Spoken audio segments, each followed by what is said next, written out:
Ladies and gentlemen, this has been an extremely busy time for us. This morning at 5:35 a.m., Dr. David Matthews and his surgical team completed the first cerebrosomatic anastomosis performed on a human being. This would commonly be referred to as a brain transplant. Now, for obvious reasons, the names of the donor and the recipient will be kept strictly confidential. Wait a minute.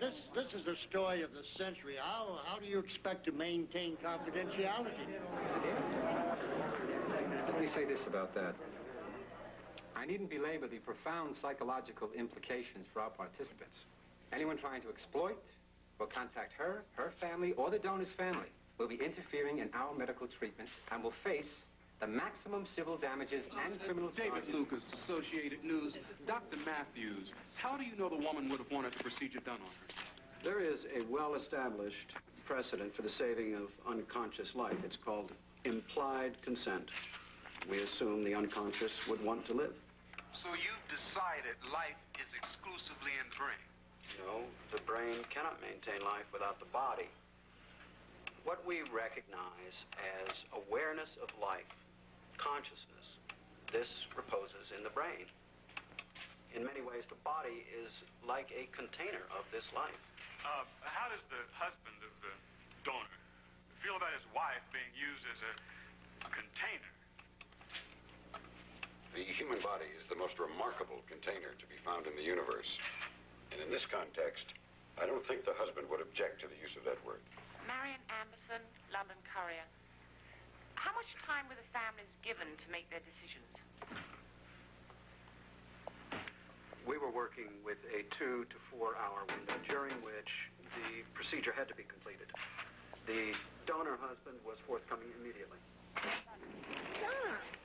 Could not be located until after the surgery. What's wrong? Something wrong with Julia? What's happened? Don, you have to tell me. Were brought to us by city paramedics who were called to the incident. To answer your question, no. Neither woman ever regained consciousness. Doctor, suppose she doesn't want to live in another woman's body. The question is valid. Do we offer an available, though radical, life-saving procedure to a Jane Doe? Or should she be left to die while we debate the pros and cons?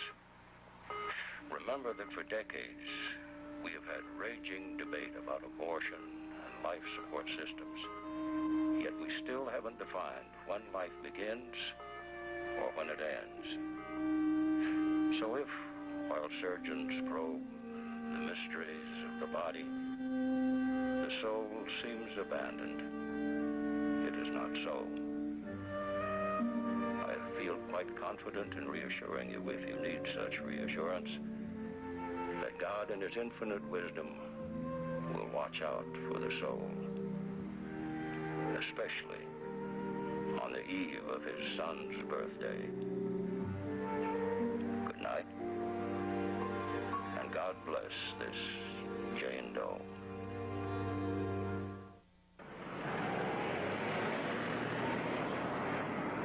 Now, because her immune system is suppressed, we'll view her through a window for the first weeks, and even that area is clean. So we'll put on caps and gowns and shoe covers. Is she in pain? That's a very good question, because the pain from this could be devastating. But we implanted EBS electrodes in her brain to stimulate the release of endorphins, which are the body's own painkiller. They'll keep her in a painless sleep until she's healed enough to awaken. Dr. Papenbrook to ICU 10.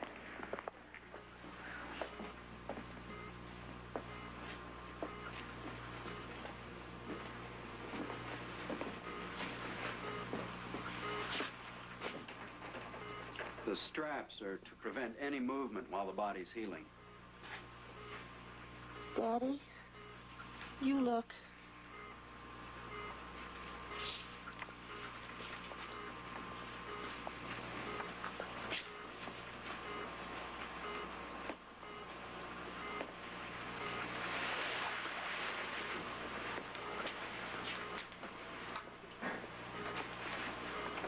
Well? I don't know. She's all right, I guess. That's not Julia. It's somebody else. She can't hear you, Mrs. Deneen, but if she could, imagine her panic. That's not someone else. She will think like Julia, respond like Julia, laugh like Julia, cry like Julia, because she is Julia. Will she sound like Julia? The vocal cords will be different, but her inflection, accent, and choice of words will be the same, so you'll adjust to the new sound quickly. Remember, it will sound strange to her also.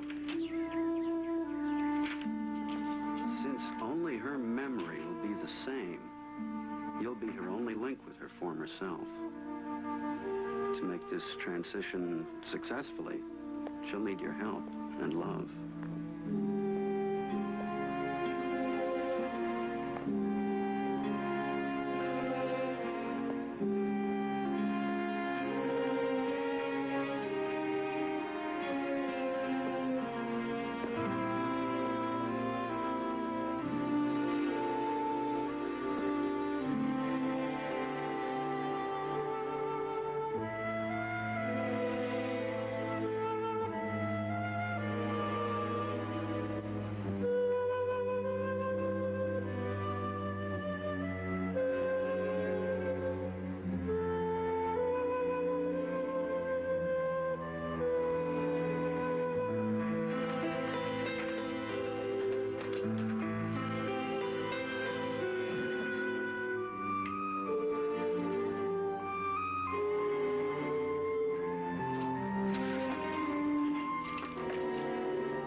Doctors at the University Hospital at Claridge announce once again no change in the critical but stable condition of Jane Doe, the world's first brain transplant patient.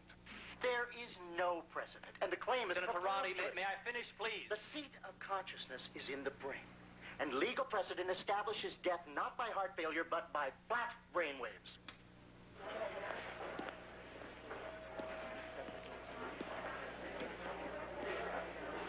Kathleen, I need to see the parents of the kid around 4:16. As soon as they do, let me... May I help you? I'd like to see my wife. Her name? Mary Frances Bodine. I have a right to see her. Jack, we explained all this to you before we proceeded. You signed the forms, you spoke with the chaplain. We couldn't have made it any clearer. I'm no lawyer, no doctor. Even those guys on TV don't agree it ain't Mary Frances up there. The overwhelming medical legal opinion comes down on the side that it's not Mary Frances up there. I want to see her. Jack, as confusing as it seems, it would only exacerbate matters. That's not in anyone's best interest. All I want is Mary Frances! Come in now. Can she have these?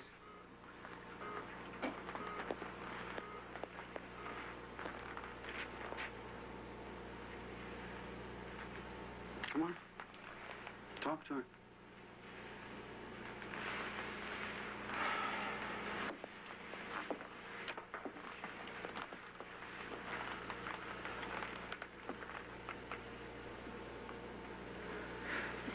No, I can't. Watch what you say. She may be able to hear you. She needs to hear you.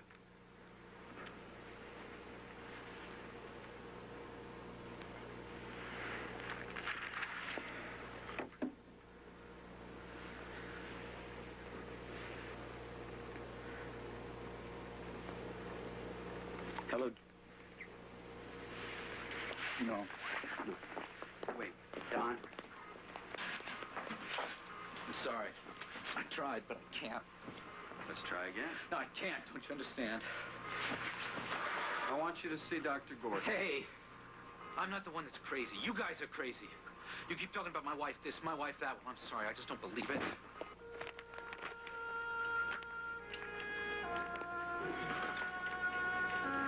How do you like these roses, Julia?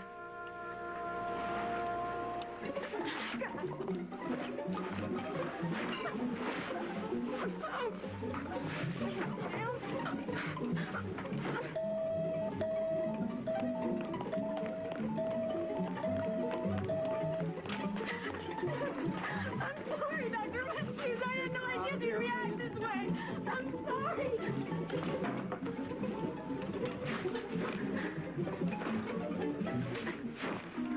Easy now. Easy now. Easy now. Easy. Easy. That's it. That's it. What kind of reaction? Intense. Involuntary, but she smelled the roses. And that's the key. And we think she's capable of much more right now. Voluntary movement, a smile, a nod, a hand squeeze. But first, we need to turn off the EBS electrodes. Isn't that what prevents her from feeling pain? Exactly, but it's also blocking nearly all outside stimuli. She has no impulse to wake up, and we'd wean her from it if we could, but there's no dial that we can turn down. It's more like a switch that one must turn off. It's a little late to be asking my permission. No, we're asking your help, Don. You see, when the electrodes are turned off, Julia could go into a profound shock. Now, she needs a motivation strong enough to make her want to wake up instead of letting go. We hope that's you. Dr. McCarty, dial 615. We'll call you in when we're ready. Dr. McCarty, dial 615.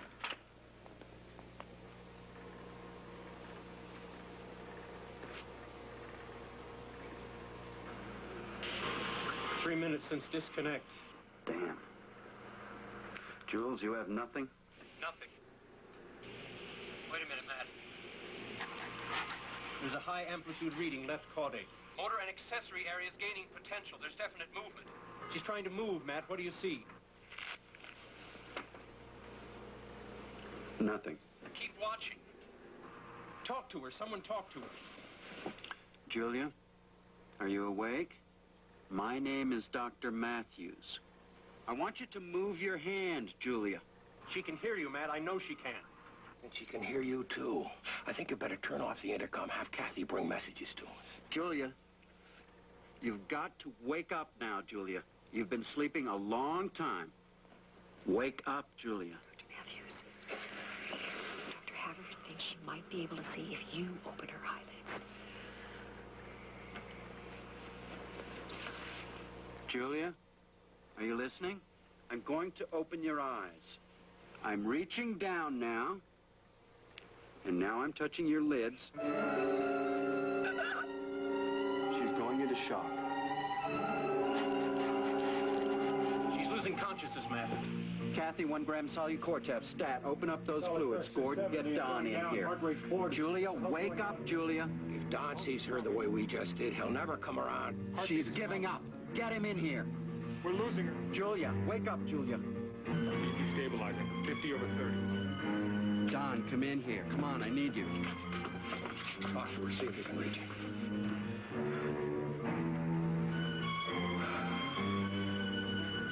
Now. Julie. Pressure, 50/30. Damn it, man, talk to her. Talk to her. Julie? Wake up. Please, Julia. It's me. It's Don. Don't leave me now. That's it. Go on. Julia. Please, wake up. I want to talk to you. Your mom and dad want to talk to you. Julia? We're getting some activity back. Blood pressure 70/40. I think she can feel that. Julia, please wake up. I've been lonesome. I want you to hold me again. 85/50. Better. Much better. Ju? What's wrong? She's squeezing my hand.